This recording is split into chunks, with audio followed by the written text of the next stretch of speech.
Walking the walk.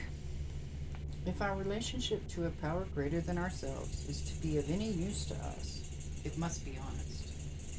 Learning to share our fear, disappointment, and anger takes courage.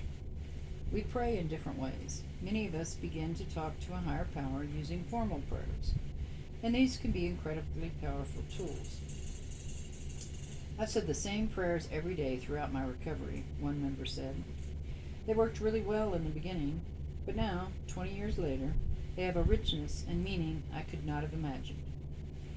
In addition, we learn to talk to our higher power in less structured ways, sharing our feelings, hopes, fears, and ideas.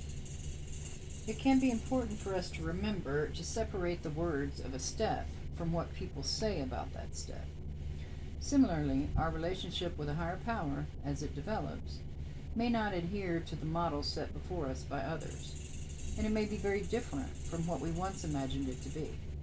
In this way, it really is like our relationships with human beings. Intimacy isn't predefined or predictable. Many of us share that one reservation we have about a higher power is that a powerful God would not allow things to happen as they do. What we saw as we endured the hell of addiction could not possibly have been the creation of a loving power. There are 1,000 ways out of this corner, and it's not our place to choose one for all our members. What we find is that it is not that our higher power spares us the hardships of life, but that we receive the grace to get through them clean. We can find the lesson in difficulty. We may find that some of the painful situations we once wanted to blame on God are a consequence of our own actions and decisions. Perhaps most importantly, the pain we endure can be transformed into a tool to help others. As we recover and carry the message, we discover that everything we have experienced can be a resource for us to find acceptance, empathy, and the words we need to help someone else find a way up and out of despair.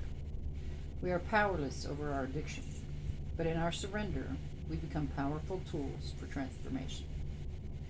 That transformation for each of us begins with surrender. Over and over, we find that acceptance helps to free us from pain and suffering. We begin by accepting that we are addicts. From the first time we admit that we are powerless over our addiction and our lives have become unmanageable, we begin to feel relief.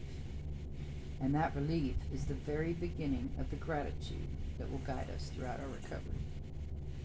Gratitude is not just a mood, it is a course of action, a way of setting ourselves in relationship to the world. Sometimes it's a discipline. It can take work to hold ourselves in that attitude, especially when we are used to seeing the world through our filters of entitlement and resentment. Humility and gratitude walk hand in hand. We practice saying what we are grateful for, whether or not we feel it. The feeling may not come naturally at first, but when we practice saying thanks, we start to recognize how much we have to be thankful for.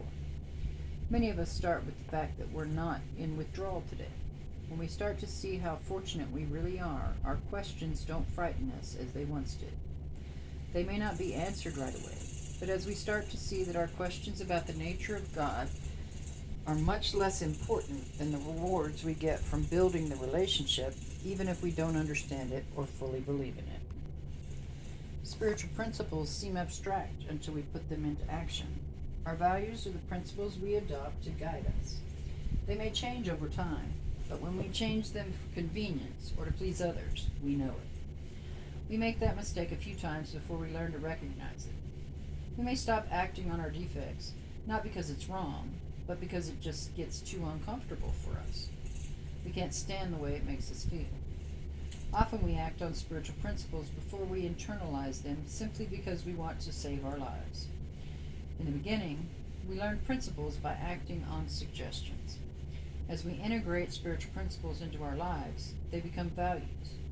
That is, we come to value some of them enough that they become part of who we are. When we are learning, we may be very rigid in our practice. As our practices become more integrated into our lives, we find that we can soften a little. My understanding of honesty was so rigid, said one member, that I couldn't even be tactful to spare someone's feelings. One day I was caught in a conflict between two sponsees. One called and confessed that he had done great harm to another, who happened to be in my home at the time. Brutal honesty with either of them would have made the situation much worse. I learned to balance the principle of honesty with the principle of anonymity. Since then, I've learned to balance it with kindness and compassion as well. We use the tools we associate with spirituality from our very early recovery. We practice prayer and meditation, we go to meetings, we take suggestions, we work steps. Once we can identify what our spirituality feels like to us, we recognize that other things in our lives are spiritual. Making music is an act of prayer for some of us. Walking out in nature can be a meditation. I'm not a religious person at all, said one member, but I was out in the ocean one day floating, and I could feel my connection to the water holding me up, and the sky above, and the people on shore, and all of it. That feeling of connection was a powerful thing. When we practice our gratitude by sharing with others, we begin to feel our connection with one another and to something bigger. Each time we feel that connection, however we attain it, we understand a little more. We see ourselves as part of something greater and seek to live in harmony with it. When we achieve that harmony, the freedom we feel is unmistakable. We are freed from our feelings of alienation and inadequacy, and from the self-centered fear that once seemed to infect all of our thoughts and actions. That freedom comes and goes, but the first time we feel it, we are given a new hope that life might not have to hurt so much. Addiction is a painful disease. Our spirituality doesn't kill that pain, but it gives us the ability to move through it, past it, and out into the rest of our lives. We can accept our feelings, feel them, and move on.